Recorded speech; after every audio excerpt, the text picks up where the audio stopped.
Hello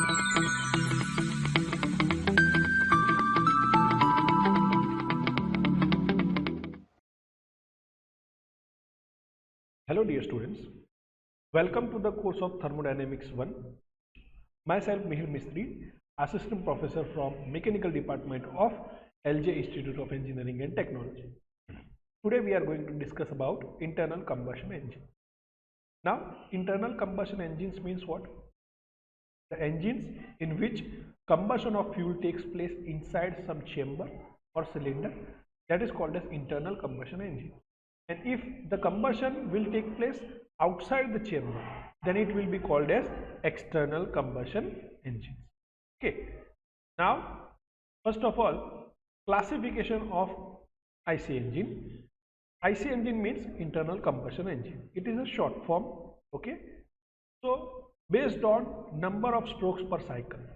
So, generally there are two kinds of engine, that is 4-stroke engine and 2-stroke engine. You might be aware that in any engine that is producing power, basically what happens, the chemical energy of fuel is converted into heat energy, and heat energy is further converted into mechanical energy. And in order to achieve so, there are mainly 4 processes, that is suction, compression, power stroke and expansion, right?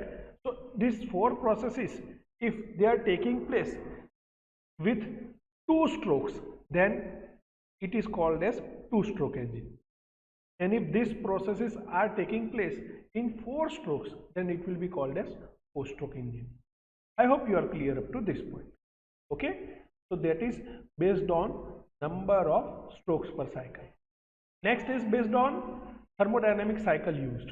So basically Otto cycle and diesel cycle engines are very much famous. Otto cycle means what? The engines which are running on petrol, that is basically dependent on Otto cycle, and the engine which are dependent on diesel fuel, they are running on diesel cycle. It is a thermodynamic cycle. Okay. Next, based on number of cylinders. So single cylinder and multi-cylinder. You might be aware that sports car, sports bike, higher engines are generally fabricated in a way that more than one cylinders are accommodated to produce more power, right? If you are aware, then generally 4-wheelers, that is first segment car, that is starting from, let's say, 5 lakhs or 10 lakhs. Okay, so these cars generally have 1000cc engine, 1200cc engine, 1500cc engine. So generally 1000 and 1200cc engines are having 3 cylinders, and 1500cc engines generally you will observe it has 4 cylinders. Okay, so based on number of cylinders, that is how you can segregate 3-cylinder engine, 4-cylinder engine, 2-cylinder engine, 1-cylinder engine. Same way for bikes also, or 2-wheelers also. Okay, next, based on arrangement of cylinders.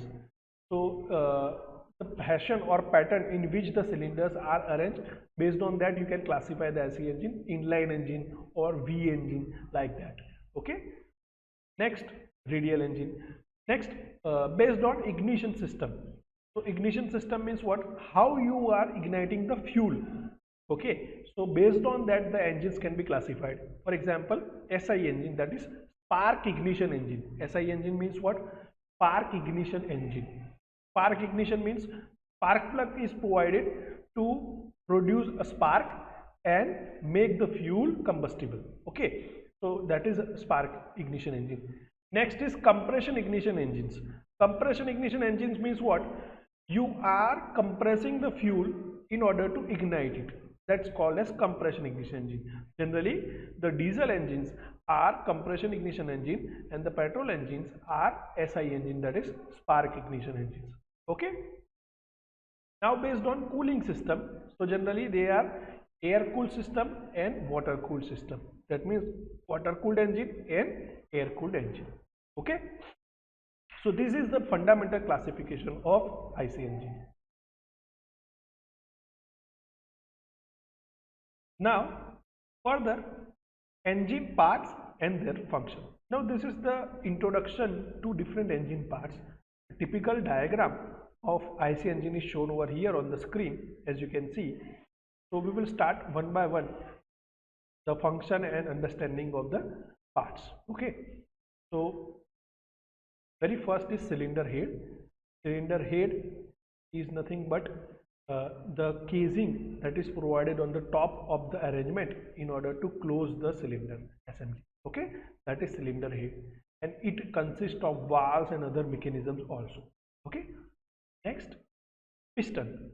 So piston, that is located over here. As you can see, the name is written right here. This whole thing is called as piston, right? So piston is used to reciprocate or to transfer the heat energy to mechanical energy. So piston is the main thing in any IC engine.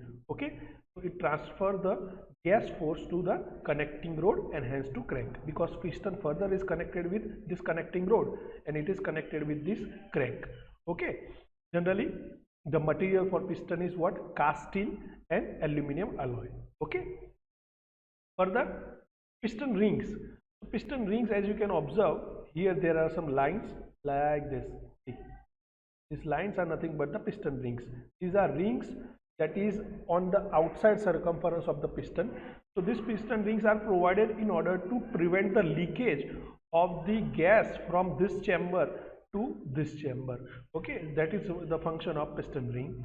Okay, next, piston pin. So piston pin is located over here, as you can see. So piston pin is nothing but the connecting point between the piston and the connecting rod. Connecting rod is written over here, as you can observe. So this is the connecting point where piston pin is located. Okay, so that is how you can understand, and the material for the same is hardened steel. Okay, next is connecting rod. So connecting rod is used to transmit the gas force to the crank. So it simply converts the reciprocating motion into the rotary motion of the crankshaft. Okay, as you can see, the piston will move up and down like this. Okay, so that motion is converted to this connecting rod, and this connecting rod is connected to the crank by some arrangement. So that will create a motion like this in circular motion. So basically it is helping to transfer or transmit the reciprocating motion to the circular motion. Okay, next is crank and crankshaft. Okay, so crank is nothing but the link between the crankshaft, this is the crankshaft, okay, and the connecting rod. The link between the crankshaft and the connecting rod, this is the connecting rod. So this is the crank. Okay, next, crankcase. So crankcase is nothing but the housing in which this all assembly is together assembled. Next is flywheel. Flywheel is used to remove any fluctuations of torque during the development of the power during the cycle. Okay, so flywheel is used to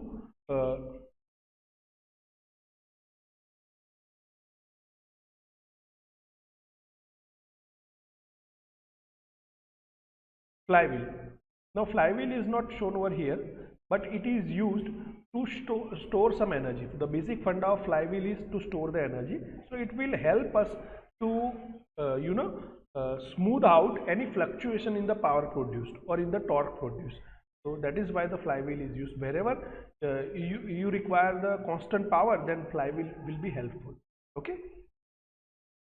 Next, valves. So valves are located over here, as you can see.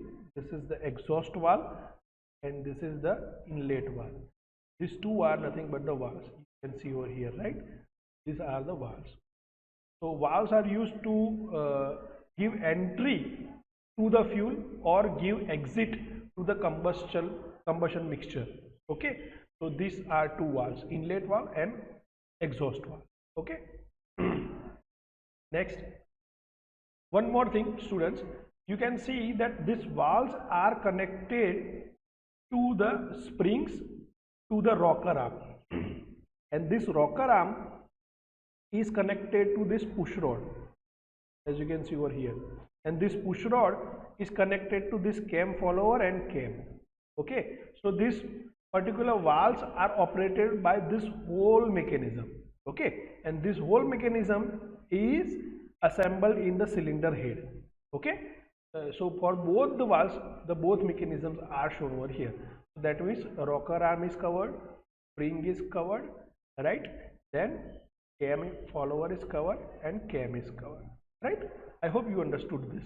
It is very simple. It is already shown in figure, right? Now spark plug. So spark plug is located at the center generally. So here instead of spark plug, fuel injector is shown, but this is the diagram for diesel. But in case of petrol engine, the spark plug will be located over here, so it will provide some spark from here. Okay, in case of diesel engine, fuel injector will be located over here. Okay, so that is the case. Okay, so spark plug. Next, carburetor.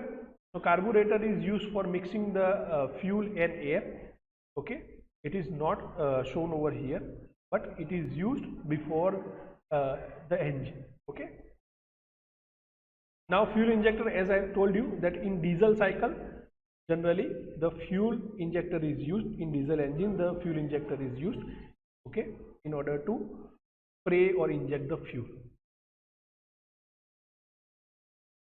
right? So I think that's all about this different engine parts.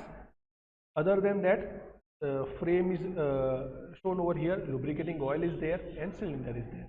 Okay, so the function of lubricating oil is to reduce any wear and tear in these mechanisms. So that is why this lubricating oil is generally provided, because this is in constant motion continuously. That is why lubricating oil is provided. Okay, and frame is obviously there to support the structure. Okay, and that's all. I think all engine parts are covered over here. Okay, quite. Thank you.